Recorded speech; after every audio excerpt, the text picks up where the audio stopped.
On a cold night beside a wild lake, when almost every sound has disappeared, a pair of golden eyes suddenly opens in the darkness. No footsteps. No wing beats. No warning at all. High in an old pine tree, an osprey family is sleeping inside a massive nest made of dry branches. Below them lies the black, freezing water. Above them, a moonless sky. And from the forest behind them, a predator is silently moving closer. It does not hunt fish in daylight like the osprey. It does not need to crash into the water with its talons wide open. It only needs darkness. One moment of weakness. One tiny sound swallowed by the night wind. This is the great horned owl. A ghost of the forest. A night hunter that can fly almost without making a sound. And over the next 90 days, this small nest high above the lake will become a battlefield between light and darkness. Between an osprey family fighting to protect a new generation, and a patient predator waiting for the weakest moment. The first sunrise spreads golden light across the wide lake. A thin layer of mist drifts over the water. From far away, a large bird appears. Long wings stretched wide. A bright white head. A dark eye stripe cutting across its face like a sharp line. This is the male osprey. After a long journey, he has returned to the old nest at the top of the pine tree. The nest is not beautiful. It is rough, bulky, and built from dry branches, moss, grass, and pieces of driftwood collected from the lakeshore. But to an osprey, this is not just a nest. It is a fortress. It is where life begins. And it is also where one small mistake can erase an entire generation. Soon after, the female arrives. She circles the nest several times, checking every branch, every gap, every weak point the wind could tear apart. Then the pair begins to rebuild. The male brings in heavy sticks. The female arranges the center of the nest. Each branch is placed not only to build a home, but to resist the wind, to survive the rain, and to stand against the predators hiding somewhere in the forest. But behind the lake, among the dark tree trunks, another creature is watching. A great horned owl sits motionless on a dead branch. Its brown and gray barred feathers blend perfectly into the bark. Two feather tufts rise from its head like small horns. Its golden eyes never leave the nest. During the day, it barely moves. But that silence is not peace. It is patience. To the osprey, this nest is a place to raise young. To the great horned owl, it is an opportunity. And from the very first days, the battle has already begun. Not with screams, not with talons, but with the right to control the one place that could decide who survives. On day 11, the female osprey settles deep into the nest bowl. Beneath her body, the first egg appears. Small, fragile, pale cream in color, marked with reddish-brown spots like wet earth. A few days later, the second egg arrives. Then the third. From that moment on, the nest is no longer just a resting place. It becomes the center of a survival war. The female spends most of her time incubating the eggs. She lowers her body, using her warmth to keep the life inside those thin shells growing. The male becomes the provider. Every day, he leaves the nest, flies out over the lake, and glides slowly above the water. His sharp eyes search for tiny flashes of silver moving beneath the clear surface. When he spots a fish, he freezes in the air. Wings spread wide, talons angled downward. Then his whole body drops toward the lake, feet first. The water explodes into white spray. A few seconds later, he rises again. In his talons, a fish struggles for its life. Every fish he brings back means one more day of survival for the family above. But every hunting trip also leaves behind a dangerous gap. When the male leaves the nest, the female must defend the eggs alone. During the day, she must watch for crows, eagles, and powerful winds. But at night, the most dangerous enemy makes no sound at all. Night 25. The wind stops. The lake lies flat like a black mirror. The female rests over the eggs, her eyes half closed, but her body tense like a drawn bow. From the forest, the great horned owl leaves its branch. Its broad wings are covered with soft feathers that allow it to fly almost silently. It does not attack right away. It circles the nest. Once. Twice. Then it lands on a dead tree nearby. The female raises her head. The feathers on her neck rise. She releases a sharp warning call into the dark. From far away, the male answers. The great horned owl remains still in the shadows. It is not in a hurry. It knows time is on its side. That night, the nest survives. But the osprey pair has learned one thing. Daylight is the battle for food. Night is the battle for life. On day 41, a tiny crack appears in the first egg. From inside, a small beak pushes against the hard shell. Little by little. Weakly. But with determination. After many hours, the first chick emerges. It is tiny, wet, and covered in soft gray down. Its head wobbles. Its eyes are barely open. It is not a predator yet. It is only a fragile life trying to hold on. The female lowers her head and gently touches the chick with her beak. Soon after, the second egg hatches. Then the third. 3 chicks lie close together in the nest bowl. Every time the male brings back a fish, the female tears it into tiny pieces and places them into the open mouths reaching up toward her. At this stage, life depends on every bite. The chick that lifts its head higher eats first. The weaker one must wait. Nature is not cruel out of anger. Nature is cold because it is exact.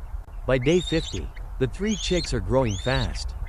Their hungry cries echo through the nest almost all day. The male must hunt constantly. The female also begins to leave the nest for short moments to help search for food. And that is when the danger rises. Day 57. Dark clouds roll in from the far side of the lake. Strong wind shakes the old pine tree. The female spreads her wings over the 3 chicks. The male perches on a nearby branch, struggling to keep his balance in the rain. Night falls quickly. No moon. No stars. Only rain, wind, and branches striking against each other. This is exactly the kind of night the great horned owl has been waiting for. From the darkness, it appears. No sound. No warning. Only 2 golden eyes flashing through the rain. The female sees it at the last possible moment. She rises, spreads her wings, and screams fiercely. The male launches from a lower branch, cutting in from the side. For a few seconds, the air around the nest becomes chaos. Wings beat through the rain. Talons open. Sharp cries tear through the night. The great horned owl does not try to fight for long. Its target is the chicks. It sweeps past the edge of the nest. 1 chick is pushed into the shadow of the nest bowl. The female instantly turns her body and shields the 2 remaining chicks. The male forces the owl to change direction. The night hunter disappears back into the rain. When dawn arrives, the nest is still there. But the osprey family has only 2 chicks left. No blood. No exaggeration. Only one small empty space in the nest. And the female standing still for a long time beneath the gray morning light. In the wild, loss does not end the story. It only forces the survivors to grow faster. After the storm, the 2 remaining chicks begin to change day by day. Their soft gray down slowly disappears. Dark brown wing feathers begin to grow longer. Their eyes become brighter. Their necks become stronger. Their legs become steadier. Whenever the shadow of another bird passes above them, they no longer just lie still. They crouch low, open their beaks, raise their feathers, and release weak but instinctive hissing calls. The mother remains their strongest wall of defense. She stands at the edge of the nest, watching both the lake and the forest. The father hunts more than ever before. Every flight out and back is a gamble. If he catches fish, the 2 chicks gain strength. If he fails, they go hungry. If both parents stay away too long, the darkness may return. On day 68, the mother brings back a fish, but she does not tear it apart right away. She stands at the edge of the nest, holding the fish in her talons. The 2 chicks cry out in hunger. But this time, she does not bring the food directly to their mouths. She steps back a short distance. This is their first lesson. If you want to eat, you must stand up. One chick steps forward. Its legs are still clumsy on the dry branches. The wind blows hard. It loses balance and beats its wings again and again to keep from falling. That is not flight yet, but it is the beginning of wings. Over the next days, the nest becomes a training ground. The two chicks stand at the edge, flapping so hard that the branches shake beneath them. They jump up and fall back down. Jump again. Fall again. Each time, their chest muscles grow stronger.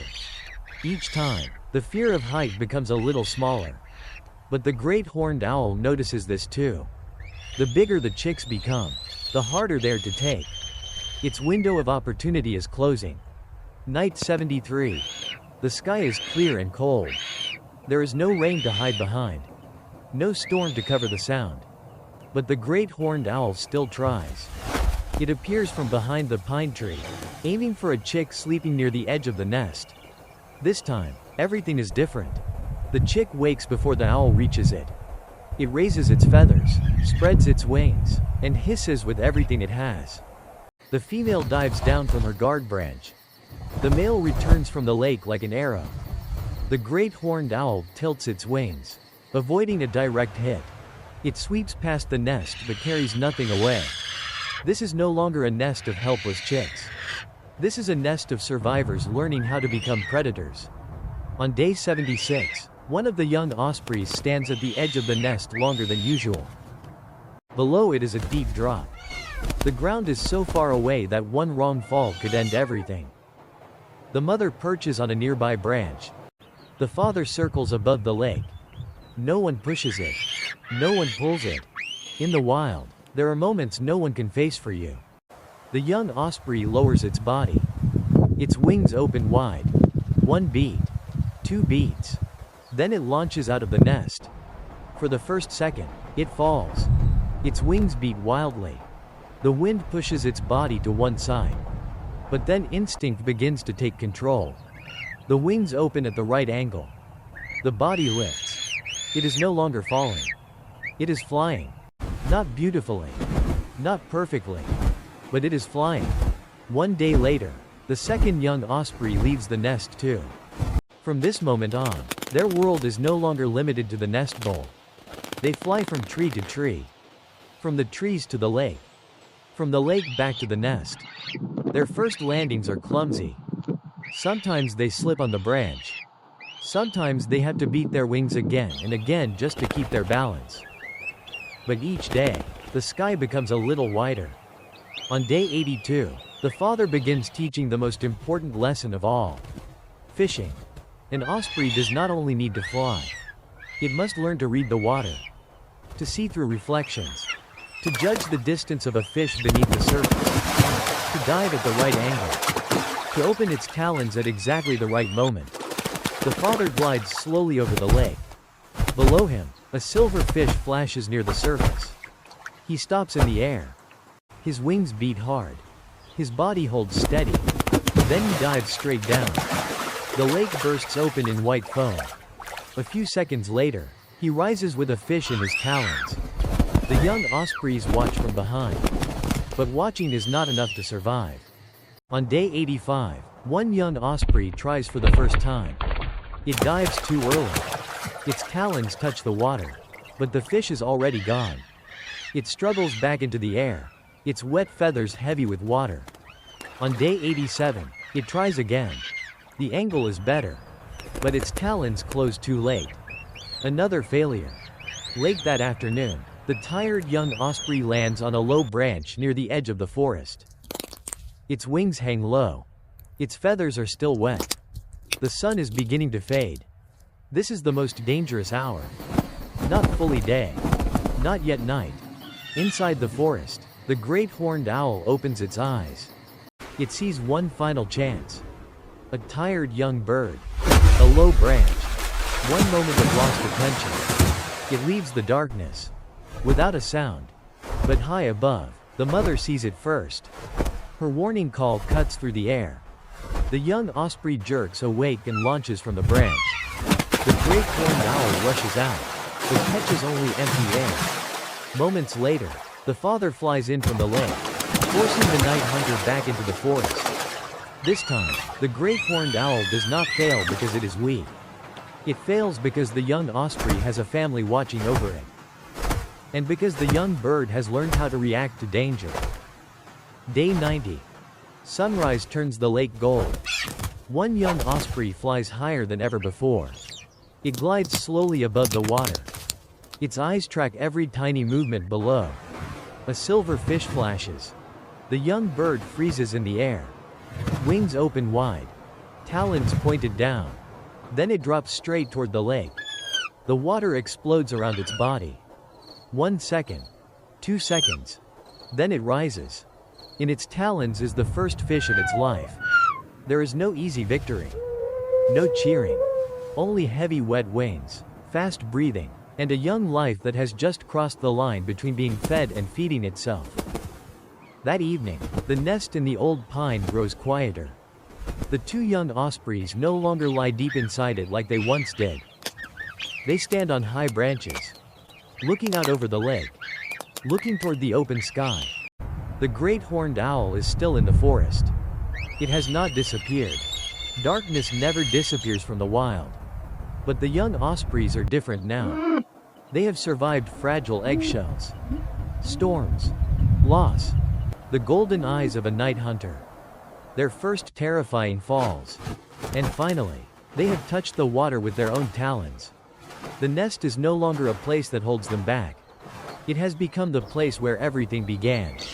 From here, their real journey into adulthood begins.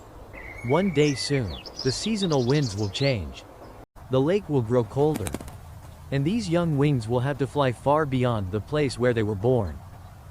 But today, after 90 days of danger and survival, they have done the one thing that matters most. They survived. They learned to fly.